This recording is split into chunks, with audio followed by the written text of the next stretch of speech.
Black Brilliance, shining a memoir of motivational moments found within as defining the purpose of one's humanity.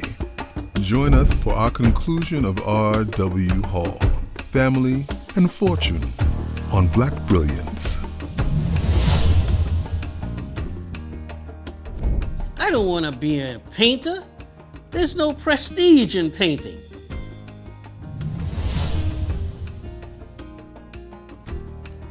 You hear that? There's no prestige in painting. However, I never knew that I was on the move for other things, greater, bigger things in my life. The art of learning how to collect money and what the purpose of money was began to get into my spirit. As I grew up, might have been 5, 6, 7 years old, and I used to collect bottles. We used to go around and collect them every afternoon, evening, and take them to the store. We used to get like a penny and 2 cents each bottle at that time. That was a really, really great time for me because I was collecting money. I had a jar of pennies really big, ready to use for candy and anything I wanted to use it for. I used to have a paper route as well. Every Saturday, my father and I would have to collect all the papers that we had given out, as well as anybody in the projects who had paper. We used to collect newspapers and stack all of the papers up on top of the car, in the car, no place for anybody to sit. We used to take the papers to the paper mill, and we'd get by the pound. I don't quite remember how much it was per pound, but we definitely got the money. That was really a great time I had with my dad. Me and him, he used to really help me work with those newspapers. That was a really, really enjoyable moment because we got a chance to get together all the time and make it happen. I used to go to the store for different people in the projects. They used to call me, Raleigh, Raleigh. I used to hear them, and I used to run up to their doors, and they'd say, can you get me a pack of cigarettes? At that time, smoking was a big thing for a lot of people, but I used to run, take the money, and at that time, the cost of cigarettes was, I believe I had to have like 22 cents for a whole pack of cigarettes. It kind of like gave me something to do to make another dollar. And it made me always busy. And that was an early stage of my life.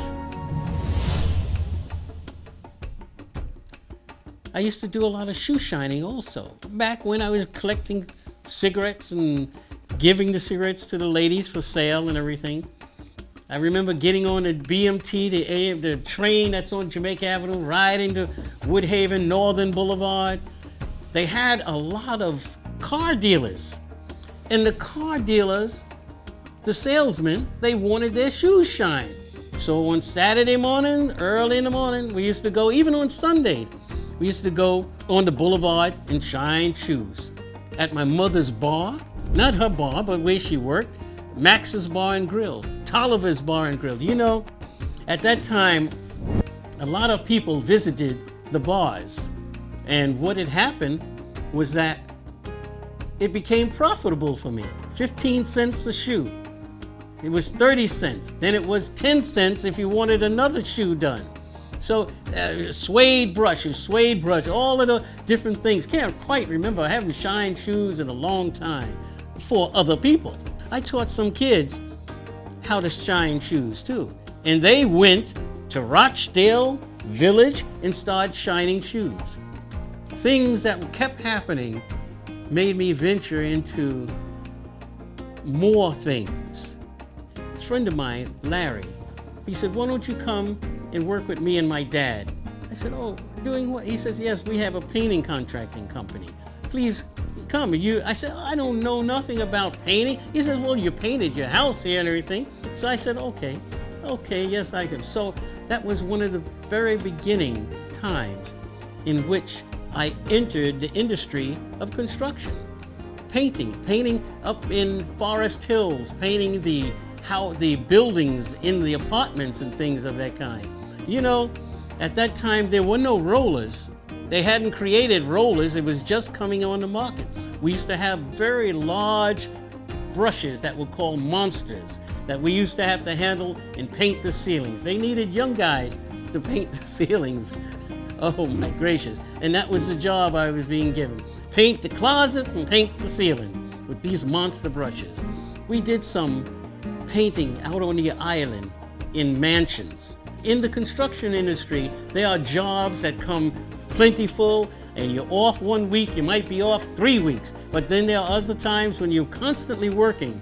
During the time when I was working, all I was doing was trying to make some money in order to help my family and have my son eat. Every week we would eat beans. We ate beans and franks for 6 months, me and my wife, in order to purchase our house, to get a down payment for our house. I had then went to another gentleman, Mr. Hooker, Mr. Edward Hooker. He invited me to come and work with him on his little ventures that he had. He used to do little fire jobs and basements and attics. So I began to learn the trade of carpentry. And I began to learn tile work. We used to work till 4 o'clock in the morning, 5 o'clock, never knowing that daytime was coming. We'd be in a building and the blinds, everything be down or everything was closed up. We did factories, we did all kinds of things. And he enjoyed me working with him because I didn't care. I just wanted to keep working because it meant that I make a little bit of extra money. We were doing now fire jobs, and Mr. Hooker, he had asked me if I would want to be his partner. I said, of course. So he said, I'll give you 35% of all the monies that come in. After we finished these jobs, you know what happened? He was counting out all of the money on the table, getting ready to pay different guys money and stuff. And he said, here's yours. And I said, oh, thank you. And so I took it. I said, well, where's my 35%? He said, I'm sorry, I'm not going to give you that. I'm sorry. I said, what? But that was our agreement. I say this because some of the worst things in my life that has happened turned out to be the best things, as I mentioned earlier. And so I left. But by that time, the different department stores, lumber yards, paint suppliers, they had developed a friendship with me, and they knew I was a man of my word. So they would start recommending me to customers. So I began getting customers and working. And now here I go, never knowing that I'm getting ready to be a part of a business industry. My first project was called Prudent Gardens.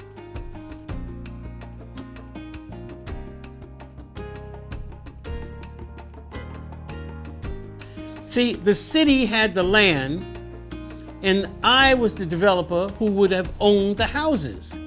But the New York City partnership, they were the ones who put the deal together. It was 14 houses that I had to develop. Each one of us who were given the different boroughs had to have a mentor. So if the project failed, they would come in and make it happen. There were thousands and thousands and thousands of dollars being put out by the banks. And the bank wanted these kinds of things in place. And that is what Kathy Weil had created.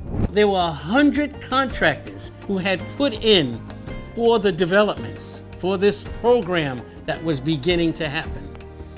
I became one of 5 contractors who were awarded different locations in the different boroughs. Deborah Wright, she was deputy mayor for Mr. Giuliani. She was a part of the development team with the New York City Housing Partnership. There was a lot, and that lot was an empty, big lot that had hills and mountains in it, right there on Linden Boulevard, Guy Broad, used to be called New York Boulevard. That particular lot, I used to ride my bike up and down the hills in that lot. I was able to become a developer, and I built homes on that lot, never knowing that one day that lot was going to be a historical spot for me. I was happy to be there so that I can and I could hire the people from my community. In order to nurture their spirit, we had to have meetings every Friday to give them energy in the brain, to do their best they can, to make the job move faster. You know, we needed sponsors. Reverend Flake, Allen AME, Paul Estates. We had hired their church organization to sell the houses. And I got an enjoyable time working with that idea as well. So the whole project went pretty well.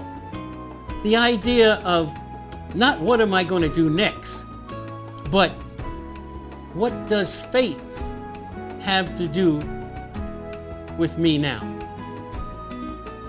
My mission is to tell the story of many forgotten stories that have been left behind. I am R.W. Hall, and this is BLAQ Brilliance.